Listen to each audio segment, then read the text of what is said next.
sejam todos muito bem-vindos. Eu convido a todos para que acelerem seus corações,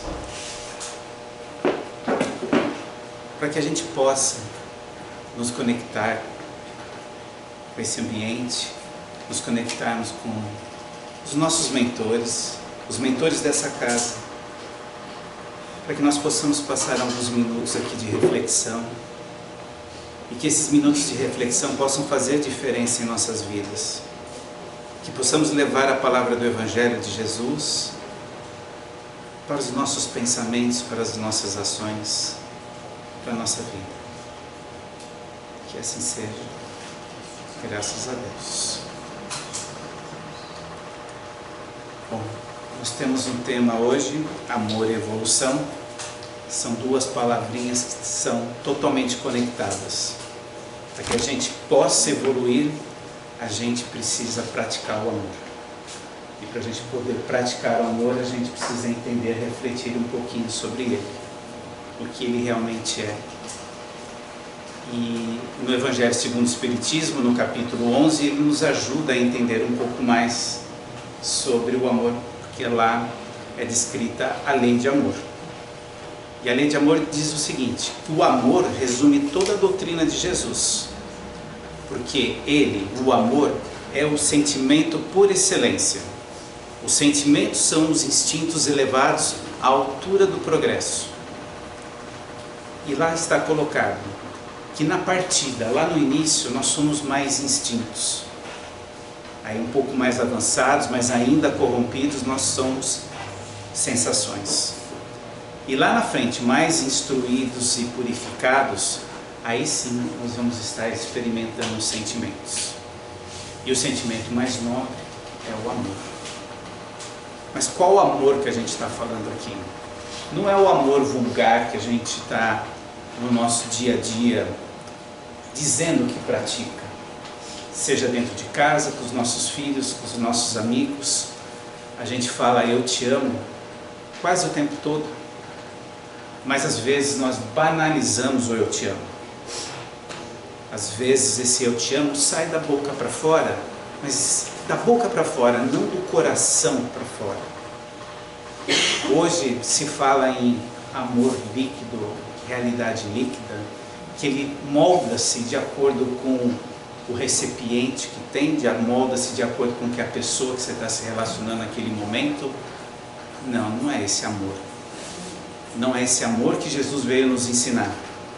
O amor que ele veio nos ensinar é extremamente pleno. O amor vulgar, podemos dizer que ele é egoísta. Eu pratico para que ele me atenda às necessidades minhas. Agora, quando eu começo a atender a necessidade do outro, quando eu começo a ser altruísta, aí sim, a gente está começando a praticar o amor que Jesus veio nos ensinar. Porque se a gente condiciona o nosso amor, eu te amo enquanto você não me trair, eu te amo enquanto você me seguir, eu te amo enquanto você pensar como eu.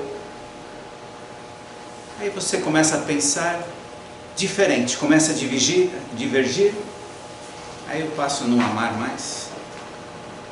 Aliás, o verbo amor, a gente jamais pode conjugá-lo no passado. O verdadeiro amor. Não aquele amor vulgar, passageiro. O verdadeiro amor a gente não conjuga no passado. Não existe eu amei. Se eu amo, eu amo. Mas a pessoa me traiu, mas o meu amor está aqui. A minha relação com aquela pessoa pode ter mudado, mas o amor que é meu é aqui dentro. O amor a gente não traz lá de fora e coloca aqui dentro. Ele nasce aqui dentro. E nós já temos a centelha do amor dentro de nós desde a nossa criação. Só que nós estamos ainda evoluindo, aprendendo a usar esse amor, a obedecer à lei de amor. Tem um vídeo que talvez vocês tenham visto aí nas redes sociais, muito interessante. Ele é do Álvaro Siviero. O Álvaro, ele é um pianista brasileiro extremamente renomado, reconhecido muito mais fora do Brasil do que até aqui dentro, né? A gente aqui está mais ligado a músicas populares e não as eruditas. E ele, numa entrevista no programa com aquele jornalista Lacombe, o programa chama Agora com Lacombe, isso foi lá em agosto de 2021, quase no final da nossa pandemia. E ele colocou uma coisa muito interessante. Pode parecer aqui meio estranho, né, para quem não está muito acostumado com química, mas veja que interessante a comparação que ele fez. Que além de pianista, ele é físico. Então ele tomou a palavra lá na discussão como físico. E ele falou o seguinte, que na química a gente cria as moléculas. O que é a molécula? É um conjunto de átomos. Então eu tenho uma molécula ali, e ele deu o exemplo das moléculas, dos compostos feitos de cloro. Então se eu tenho ali poucos átomos, eu chamo de hipoclorito. Quem que é o hipoclorito? É o que a gente coloca lá na piscina para fazer a limpeza dela.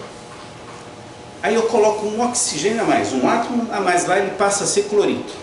Aí eu ponho mais oxigênio e ele passa a ser cloreto. Aí eu ponho mais um oxigênio e ele passa a ser clorato.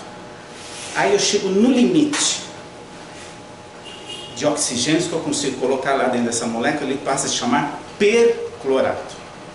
É o máximo, é o limite. A partir dali, a molécula se desfazeria. Então eu tenho perclorato, é o meu limite. E esse sufixo per tem a ver com isso. Porque eu posso ter feito algo, né? Algo pode ser feito, mas algo pode ser perfeito. Eu posso seguir, mas eu posso perseguir. Eu posso fazer, mas eu também posso perfazer. E aí ele comparou, ele colocou que o amor é o oposto do egoísmo. No egoísmo você recebe, no amor você doa. E o amor, e o máximo do amor, o limite máximo do amor é perdoar. Então quando eu perdoo, eu estou vivenciando o amor no seu limite máximo. E por que isso é importante? Porque sem o perdão a gente não consegue evoluir. Porque sem o perdão a gente não consegue nem viver direito. Quem não perdoa sofre, patina na evolução espiritual.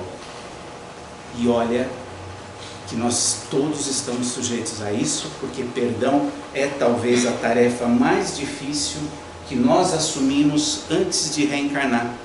Lá no planejamento reencarnatório, tenho quase certeza que todos nós aqui tivemos que colocar uma das linhas lá, perdoar.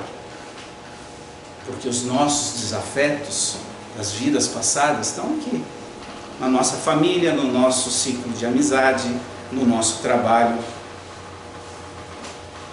E quando a gente roda essa engrenagem da vida, seja na relação familiar, na relação com os amigos, vem atrito.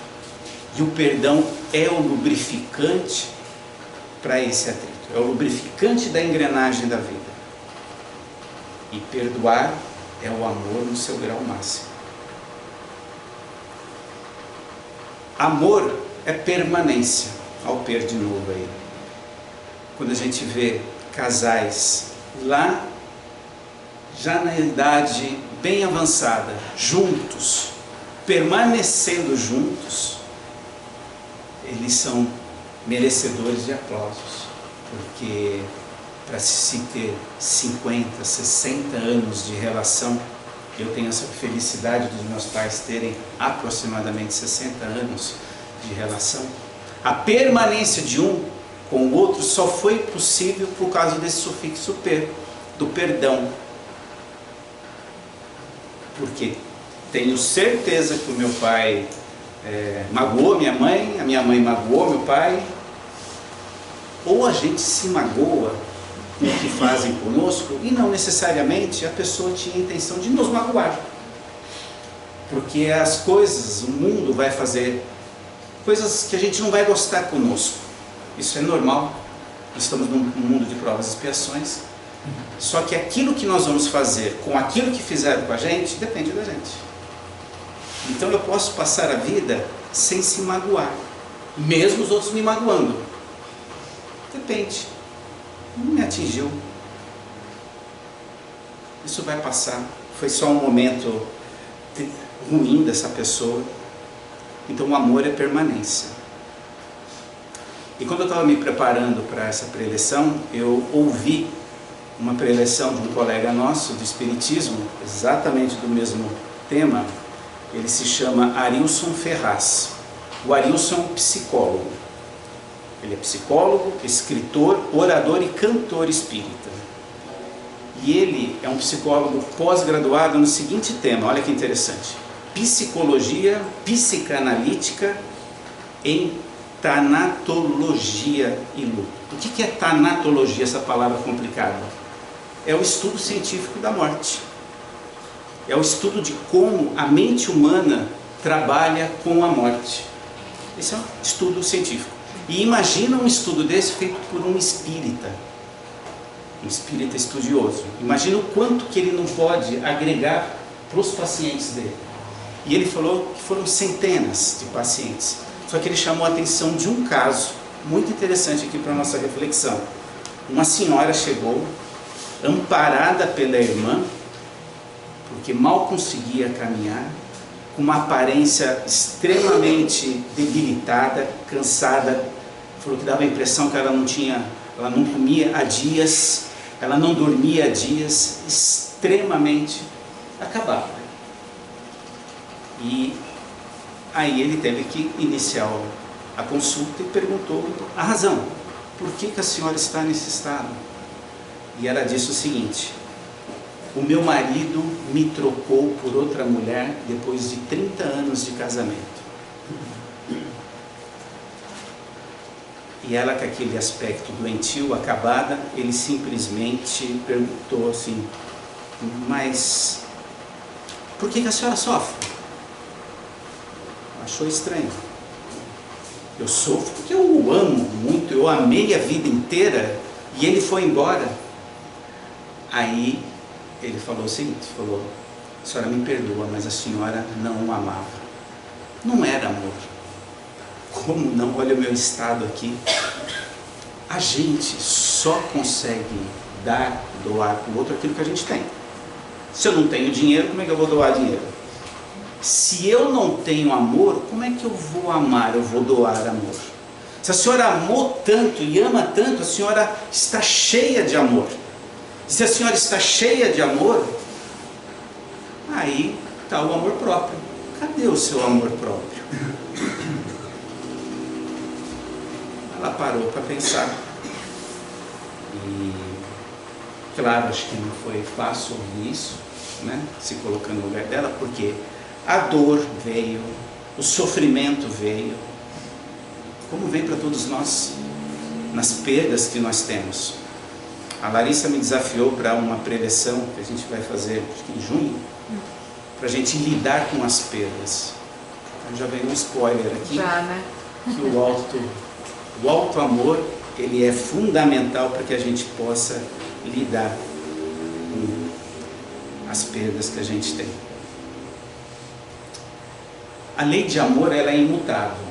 As leis humanas são mutáveis, né? A sociedade evolui, se mudam as leis, elas vão se atualizando.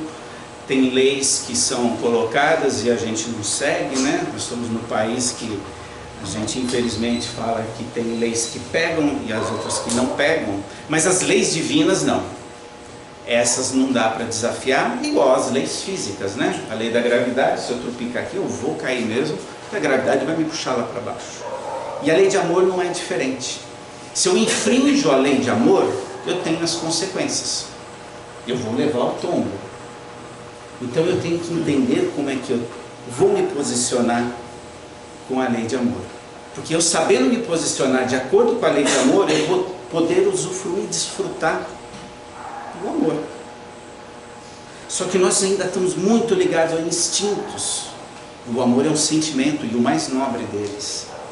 Então enquanto eu alimento a minha parte instintiva, a minha parte mais animalesca, mais longe eu estou do sentimento amor. Então, quando a gente tem raiva, ódio, etc., do que fazem conosco, do que aconteceu, eu estou alimentando minha parte instintiva. Estou longe do amor. Agora, como que a gente não sente raiva e ódio no mundo de hoje? Como a gente não sente ódio, raiva e medo do que está se falando, que vai se fazer nas escolas aí dos nossos filhos? Como? Perdoando? Entendendo? É por aí, é difícil. É muito difícil. Principalmente se tiver um atentado na escola dos meus filhos. E ameaçar.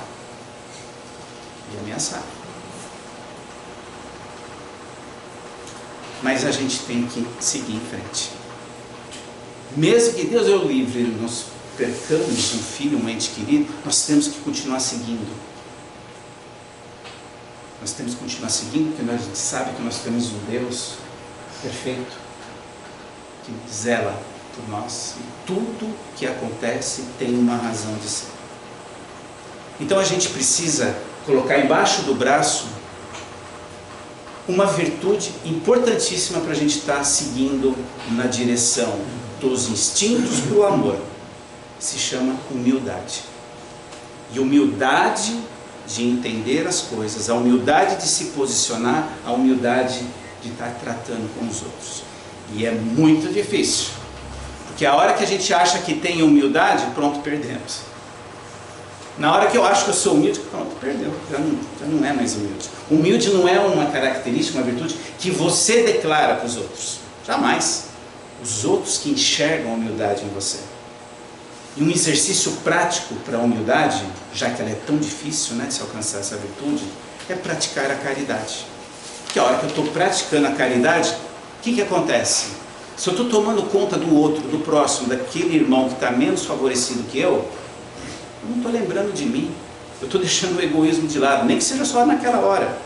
Mas olha que exercício fantástico. Se a gente praticar a caridade desde a hora que a gente acorda, a hora que vai dormir, provavelmente durante a noite também o nosso espírito vai continuar, a gente não vai ter tempo de se preocupar com as nossas mazelas, com os nossos problemas, as mesquinharias da gente. Então, gente, o amor, ele não é o melhor caminho para a felicidade. Ele é o único. O amor não é um instrumento para a gente ser feliz, para evoluir. Ele é a felicidade e a evolução em si. O amor é o instrumento da evolução. E o perdão, a humildade e a caridade suportam isso. A caridade é um exercício prático para a gente fazer, porque é muito difícil eu sozinho poder colocar esse amor em prática. E a caridade é o amor em movimento. Então vamos praticar a caridade. É a forma que eu vou evoluir. O Senhor, em toda a sua plenitude, brindou-nos com a sua lei de amor. E com ela nos livramos da dor, que no fundo da alma sofrida recebemos o seu calor. Que a luz do Mestre Jesus nos envolva, iluminando o nosso caminho, nos guiando para que possamos cumprir com todas as nossas tarefas evolutivas. Senhor, nos dê forças para seguir o caminho do bem, nos dê forças para que nós possamos passar pela porta estreita, para que possamos praticar o bem, perdoando, trabalhando na caridade, sendo hoje um pouquinho melhor do que fomos ontem e trabalhando para que amanhã sejamos um pouquinho melhor do que hoje fomos. Que assim seja. Graças a Deus, uma boa noite a todos.